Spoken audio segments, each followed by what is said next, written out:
Good evening, Captain Retired Matt Edwards here with the next installment of the Observation Post weekly Facebook Live broadcast for the 31st of August, 2023. I'm not feeling very well. I think I've got a sinus infection. I've had it for weeks, if not a month.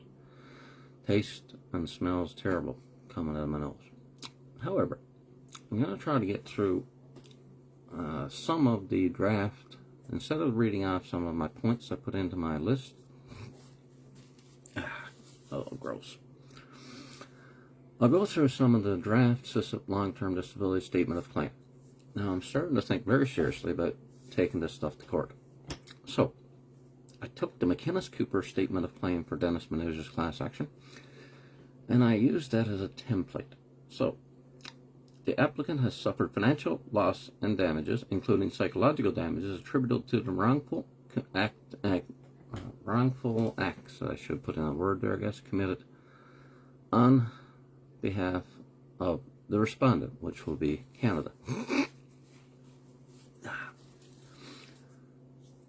The applicant makes application on his own behalf and on behalf of others in the same situation. Now, just in case I don't get a class action on the go, I was thinking at least it'd be a precedent if, people had the same situation. Number one, that the service income support insurance plan policy 901102 be lawfully declared to be an administrative services only policy where Manulife is not the underwriter. It is the contractual or commercial partner or agent, Manuge, Federal Court 2012, of the underwriter, or in brackets, principal. So I've had enough of their bullshit in saying that Manulife is the underwriter or insurance. No, that's not true. Just false. Number two, Section 41A3 must be expunged from the policy as this violates Charter Section 15.1. Now that's the section of the policy that says a reserve force veteran must be injured on duty or they don't get their long-term disability insurance. Number three, all insured Canadian Forces members must be paid 75% of their salary because of public policy. Canada Gazette, 2015. And what I'm referring to is when they changed the rate for the earnings loss benefit in 2015 for reservists, they said that they were going to say that, reservist is just as equal as a regular force member. So they said that you're supposed to get 75% of your salary and not 75% of a deemed $2,000 or $2,700.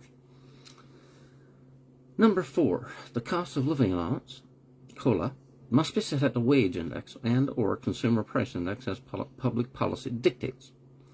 Pension Act, Section 75.1. Now that's the section of the Pension Act that says the wage index or the consumer price index, whichever is higher, will be the one that indexes the Pension Act pension. Now, if it's public policy to index the Pension Act pension, then why shouldn't the Service Income Support Insurance Plan also have the exact same index? Oh, that stuff stinks. Now, I think I'm only going to do two more and then I'm going to call it quits on it after about 5 or 10 minutes. This is awful tasting. Now, it just happened to come up now because it wasn't always this way. It was like hours and hours dormant. Number five, SISIP long-term disability to be declared a non-indemnity and contributory insurance policy paid in respect of the premiums paid to obtain insurance coverage against specified risk of disability causing unemployment. Soultz, British Columbia Court of Appeal, 2006. Number six, clawbacks must be deleted as a non-indemnity and contributory insurance has no right to clawback, unlike an indemnity policy of insurance, Coulier v. White, Ontario Court of Appeal, 1998, and Sarvanis, Supreme Court of Canada, 2002. Number seven, alternatively, if clawbacks are to be continued, Section 24B and 44B be declared as unlawful in that the Canadian Forces Superannuation Act, Section 83, Canada Pension Plan Act, Section 65.1, and Financial Administration Act, Section 67, have been violated. The respondent having violated its public law duty to obey the law that it created to protect pension property. I think I'll stop on this one. Point number 8, again, alternatively again. In the case of the Canada Pension Plan disability, the flat rate meant for the disabled Canada Pension Plan contributor must be declared immune from clawback so that public policy can be achieved, as this additional money is clearly meant for the contributor and no one else. And then I put in brackets the Canada Pension Plan Disability Report in 2003. That's the source of this claim. Now, eventually, I'm going to continue adding to this because I did some today, I did some yesterday. And I'm hoping not to forget anything. And I'm hoping that a lawyer will take this stuff on. If I got to give up 30%, fine.